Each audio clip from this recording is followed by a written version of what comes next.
Morgan Housel is an American author and financial analyst. Housel is known for his work on personal finances and the psychology of financial decisions, and is the author of several books, including The Psychology of Money, which we'll explore in this video. He is also an in-demand public speaker and has given speeches around the world on personal finances and money management.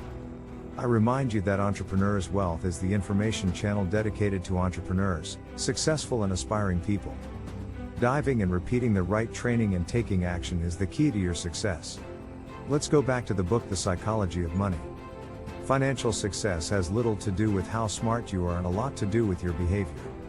Have you ever wondered how a person with a lot of academic successes ends up having less wealth than someone who hasn't even studied at all? Human behavior is a determining variable in financial outcomes, from things as big as a country's economy, to as small as your personal finances.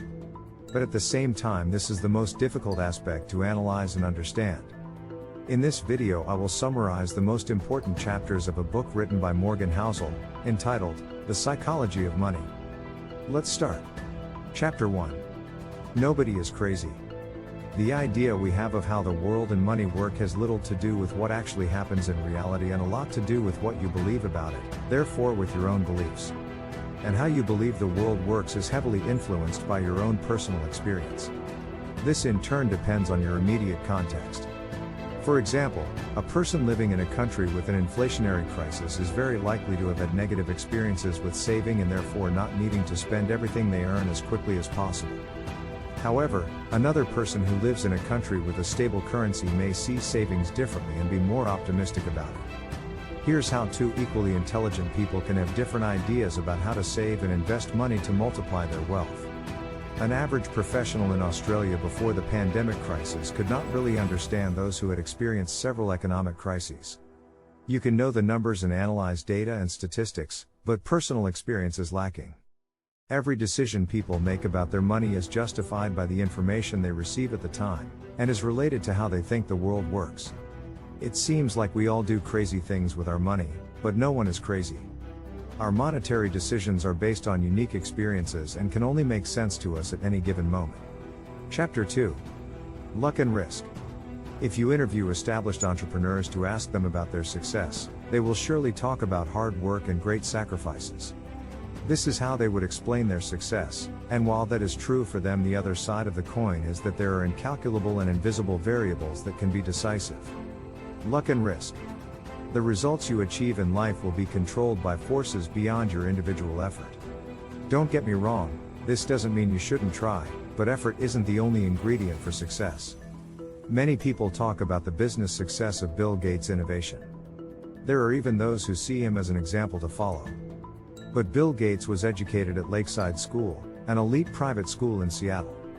She's the only one with a 1960s computer, the Teletypo Model 33. This greatly influenced Bill Gates' interest in computing. He also got time off from math classes, so he could pursue his interest in computer science.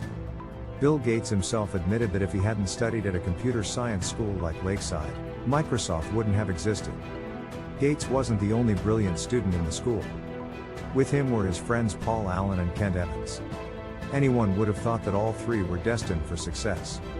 But Kent Evans died early in an accident before graduating. As you can see, decisive events and their fate happen that were not within their control. We see the results, but we don't see the complexity behind it. The same goes for risk. We are unable to measure the risks that large investors take. We don't know how much risk that investor took with that company that is successful today. We don't know the debts this successful entrepreneur acquired by betting on the future when he started his business. This is not a simple problem. The difficulty of identifying what is due to luck to riskability is one of the biggest problems we face when trying to know the best way to make decisions about our money. The author provides 3 lessons we can learn from this reality. 1. Not all success comes from hard work and not all failure comes from laziness. Remember this when judging people, including yourself. 2. Don't look at exceptional cases and don't take extreme examples. The more the exceptional result, the less applicable. This is because the extreme results were most likely influenced by external instances of luck or risk. 3. Nothing is as good or bad as it seems. Recognizing the role luck and risk play in our outcomes will help us forgive ourselves and keep trying until the game is in our favor. Chapter 3, Never Enough When the Rich Do Crazy Things. Many people want to get rich, but that's abstract. How rich do you want to become? How much is enough for you? A billionaire threw a party on Shelter Island, which was attended by 2 writers. One of the 2 writers comments that the billionaire writer makes more money in a single day than the other does with one of his novels. But the billionaire replies, "Yes, but I have something that he will never have enough. That is, the risk of never having enough. People can have all the wealth, high-value property, power in the world, but they can also take a chance and throw it all away because they want more." The author tells the story of Rajat Gupta, who was orphaned when he was just a teenager, but years later managed to get a business administration degree from Harvard and become the CEO of McKinsey. In 2008, his net worth was $100 million, but for Gupta it was not enough and it showed. In 2008, during the Goldman Sachs financial crisis, Warren Buffett planned to invest $5 billion in the bank to help it survive. Since Gupta was a member of the board of directors of Goldman Sachs, he learned of this transition before anyone else and thus decided to secretly agree to buy the shares of Goldman Sachs before they increased due to Buffett's investment. Gupta was arrested for insider trading. And that's how he ruined his reputation and his career, motivated by the greed of never having enough. In this chapter, the author provides us with some important lessons. 1. The hardest financial skill is learning not to push the finish line all the time. The goal is set further and further away when the taste for wealth and power increases faster than satisfaction, and this is a wake-up call that you are probably risking more and more and irrationally. True happiness is in the satisfaction of feeling fulfilled, not in constant anticipation. 2. Social comparison is the problem. Comparing yourself to others is useless torture that you should avoid. There will always be someone who will outperform you. There will always be someone higher up the social ladder. Comparing yourself to them will rob you of your serenity. Think about your path. 3. There are many things that are never worth risking. Whatever the potential income, reputation is invaluable. Freedom and independence are priceless. Family and friends are invaluable. Being loved by those you care about is priceless. Happiness is priceless. If you want to keep having all these precious things, you need to know when to stop taking risks that could damage them. Chapter 4. The Strange Case of Compound Interest. There are many books that talk about investments and some of them are also valid, such as those that talk about how Warren Buffett created his wealth through investments, which today reaches $87 billion. No doubt he's a phenomenal investor, but there's one thing you should consider.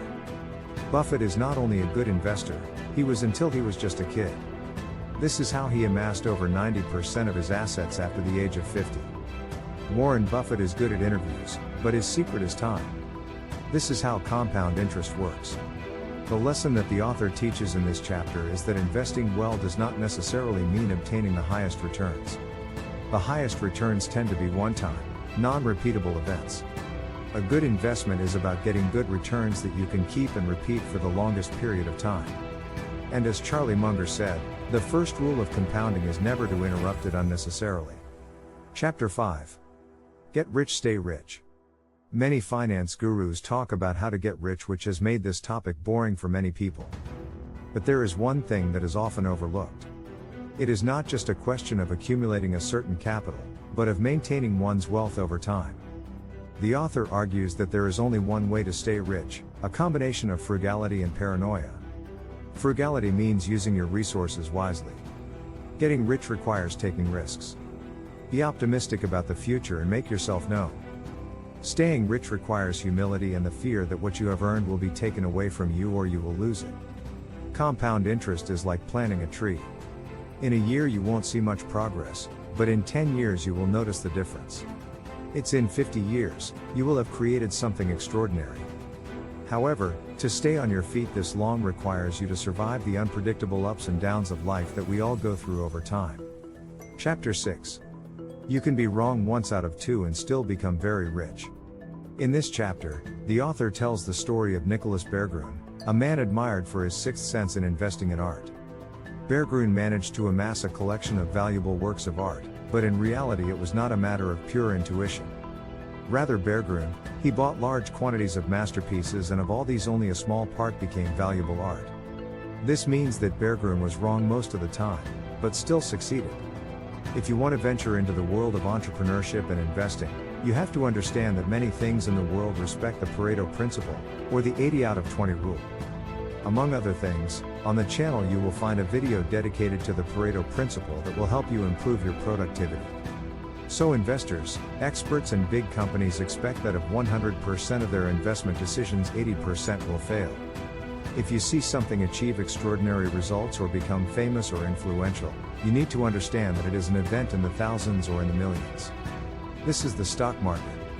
Most will fail, others will do well, and only a few will generate incredible returns.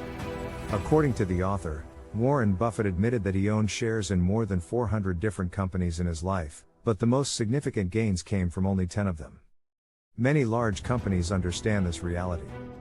For example, if you review all the series produced by Netflix, you'll see that only a few have been significantly successful. Only when you understand this will you be able to accept that it is normal for many things to fail or go wrong. Chapter 7, Freedom. In this chapter the author tells that he dreamed of working in an investment bank because those professionals were able to earn so much and he thought this would make him happy.